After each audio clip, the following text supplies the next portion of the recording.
The year is 1177. Across the scorched expanses of the Levantine desert, a column of 3,000 to 5,000 Christian soldiers marches through waves of heat toward Jerusalem's sacred walls.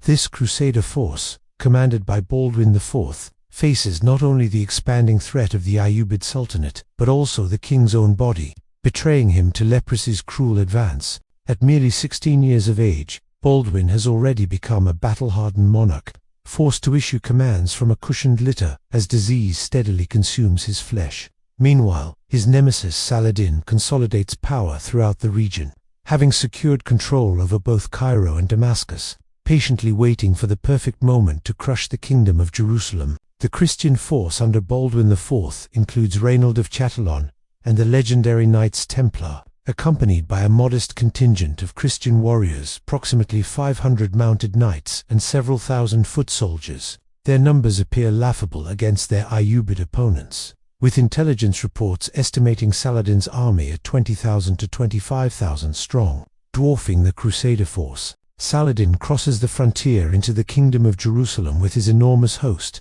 anticipating the destruction of a fragile Christian realm. His march proceeds without resistance, as Christian fortifications either surrender or withdraw before his overwhelming numbers. Baldwin IV, however, executes an audacious strategy, mobilizing his limited forces to intercept and strike Saladin while the Sultan's troops remain scattered and exposed. On November 25, near Montgisard, between Rumla and Yibna, Baldwin springs his trap on Saladin's forces, while the Ayyubid army marches in loose formation, unprepared for combat. Spotting the Crusader army rapidly approaching, Saladin grasps that his forces are dangerously unprepared for engagement. Most of his soldiers remain scattered across the countryside, looting settlements, and he can only assemble a fraction of his total strength, thereby forfeiting his numerical superiority. In desperate haste, he struggles to arrange his available troops into battle formation to meet the Crusader assault. Though nowhere near full capacity, Saladin still manages to field a substantially larger force than Baldwin's army. To understand how a brilliant commander like Saladin found himself ambushed, Egyptian chroniclers later theorized that the Ayyubid supply train had encountered delays at a river ford, and it's believed that Saladin's forces were caught completely unaware due to these logistical complications.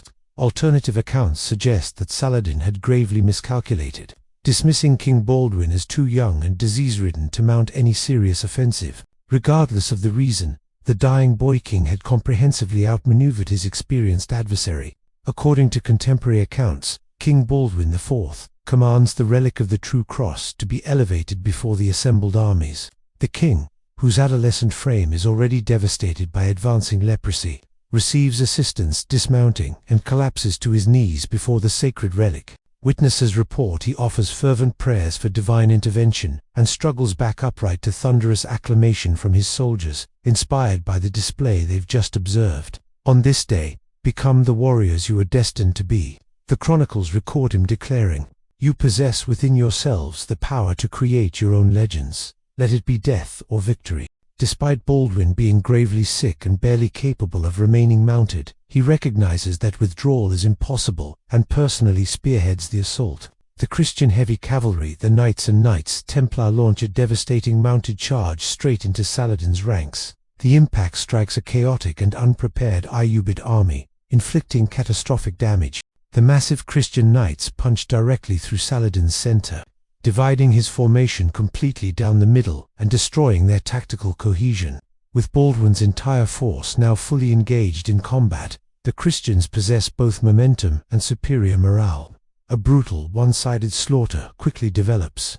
The Crusader warriors, seemingly channeling divine wrath, methodically cut through enemy after enemy before them, offering no mercy. Saladin's soldiers, unprepared, disorganized, and exhausted from marching watch, horrified as their brothers in arms, are massacred in enormous numbers before their eyes. Saladin frantically attempts to restore order to his ranks, but his army is spread too thin for his commands to reach his scattered units. At the battle's center, Crusader forces continue driving a deadly wedge through the Muslim foot soldiers, reaching a point where Saladin himself nearly becomes encircled by Baldwin's warriors, though he manages to evade direct confrontation and withdraws to relative safety.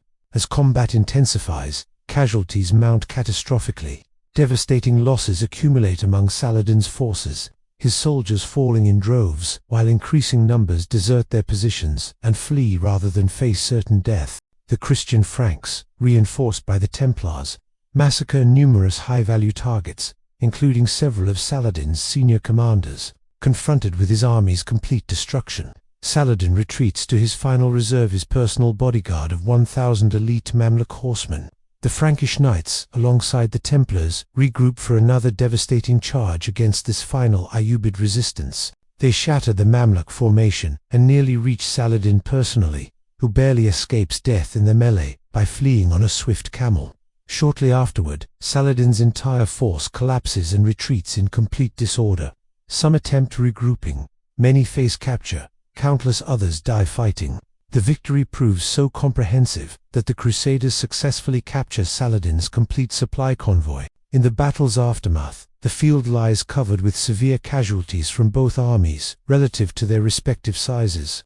The Battle of Montgisard represents a decisive Christian victory and a devastating blow to Saladin's reputation. Baldwin IV, a monarch fighting a terminal illness, has crushed a vastly superior and more seasoned army in open combat. Although the war continues with Saladin remaining a formidable threat, Montgisard delivers desperately needed encouragement to Christian morale and temporarily halts Saladin's territorial ambitions. The engagement remains a monument to King Baldwin's demonstration of bravery, tactical discipline, unified command, and decisive leadership under extreme duress, which earned the young monarch eternal recognition in historical records. This battle illustrates how a dying 16-year-old king, through sheer determination and brilliant tactics, achieved one of the most unlikely victories in military history, proving that courage and leadership can overcome seemingly impossible odds.